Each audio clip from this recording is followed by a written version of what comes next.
Hello and welcome to TSL Talk, and today we're joined by TSL royalty and former dual Clarence Premiership coach Brett Geappen. Brett, thanks very much for joining us. Thanks for having me. And how are you enjoying having your winters off? Yeah, it's wonderful. We're certainly not missing it at this stage. I mean, I've been watched most games with Clarence, but no, not missing it, and more time with the family, and enjoying it. And how are you viewing the form of your old side, the Roos, at the moment? They had a good win against Lonnie on the weekend. Yeah, I mean, I went and watched that game and probably should have won by a lot more. I think the scoreboard was a clear indication of how dominant they were. But look, yeah, Spud's done a wonderful job over pre-season. He was really unsure how they're going to go, and even from a club point of view, their expectations weren't super high, I don't think. But I think they've probably changed them, and they're flying at the moment. What did you make of Lonnie? Obviously, they've been hit by injuries early in the season, but certainly not performing to the state they were last year. Nah, certainly not. Look, they've had I still speak to Anthony Taylor a fair bit. He's a good friend of mine, and they've had a horrific run, and it's pretty similar. We had a pretty bad run last year, but it sort of seems you have a good year, the following year you tend to get the unlucky injuries. But look, they'll be still around the mark, I think, once they get their full side back on the park, and I think if they do and start playing some good footy, they may be able to upset some sides come finals time. As very predictable, I suppose. We saw Burnie have a massive win against Hobart on the weekend, but can you put your finger on which one out of Hobart and which one out of Clarence and Burnie would be your premiership favourites at the moment? I still think Burnie deserve to be premiership favourites at this stage. I think Spud's been openly about that as well. So look, and I just think the Laycock factor is huge. So and they play them twice, so it'll be interesting. I think they play them in a couple of weeks' time. So until they play each other, I suppose they'll know where each other's at, but I think at this stage, Burnie's just on top before Clarence. Probably one who has snuck under the radar is one of your old teammates, Luke Shackleton. Just reading the best and seeing the votes from the game, seems to be in ripping form this season.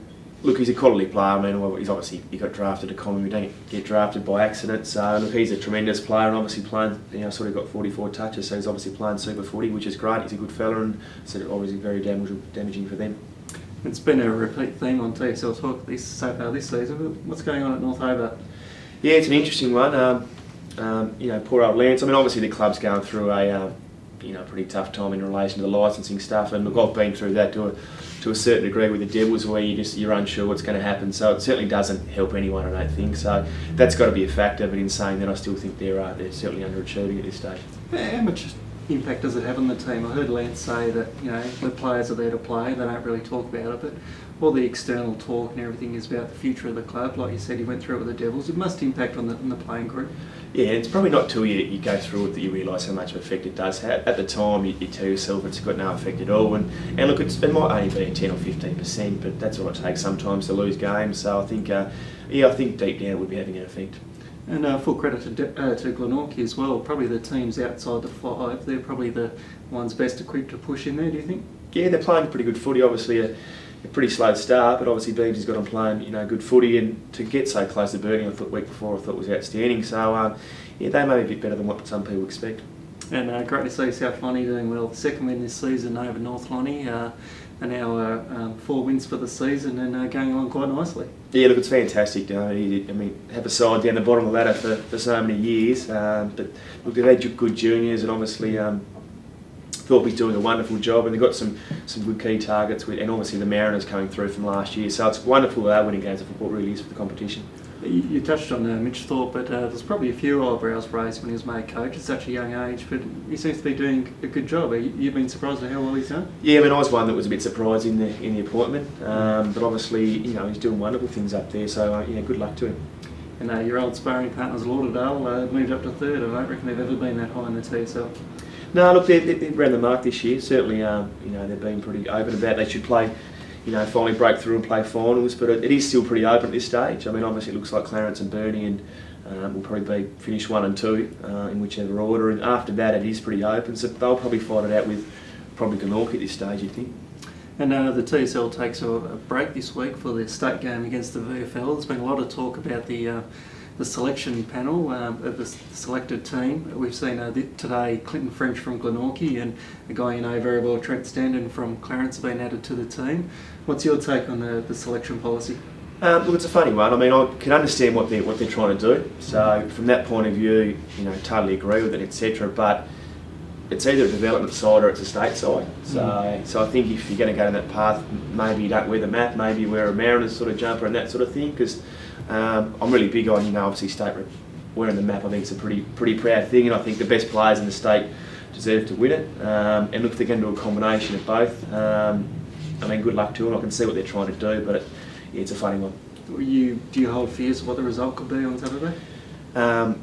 Yeah, to be totally honest, I would hold feels that even if it was pick their best side. So, I mean, we got beaten by 70 or 80 points against Queensland. I hate to be negative, but Victoria a fair bit better than Queensland. So, unfortunately, I think it's going to get pretty ugly. Is this gap going to naturally close, get tighter as the TSL progresses, or is there something that needs to be done to increase the level of standard of the competition? I think it comes into dollars and cents, to be totally honest. Having more money so we can recruit players from interstate. I mean, it's good to get Laycock and Lee and these guys back, and obviously Clarence are lucky with Thurles, but I think it's going to be, as we go further and further, not many guys that finish, ex-Tasmanians that finish in the AFL will probably come back home. They'll probably stay in Melbourne. You can play in a country league there and probably train twice a week and get $1,000 and $1,500 per game. So we're really up against it in relation to that sort of things, but I think it comes into dollars and cents. So hopefully some more money can get injected into the competition so we can recruit ex-Tasmanians and also players from other states. So just to a bit of crystal balling, what will be a win for Tasmania on Saturday? If they got within 60, 70 points, would that be a good result? Yeah, I'd take under 100 personally. So I know it's negative, and I hope I'm wrong, and I hope the boys do really well. I'm sure they'll have a crack, but I think I mean, we saw Burnie versus Werribee in the Champions League, and Burnie obviously the benchmark, or probably the benchmark down here. They got beaten by 150 in short quarters, and Werribee are only a middle of the road side. So hopefully I'm wrong, and hopefully it is around that sort of 10-goal mark, and we are pretty competitive. And I'm sure the guys they'll pick will do themselves proud and have a fair even crack. But again, I think we're up against it. Yeah. No worries, Brett. Well, thanks very much for your time, and remember, for all your TSL stories, pick up your copy of the Mercury or go to the Mercury online.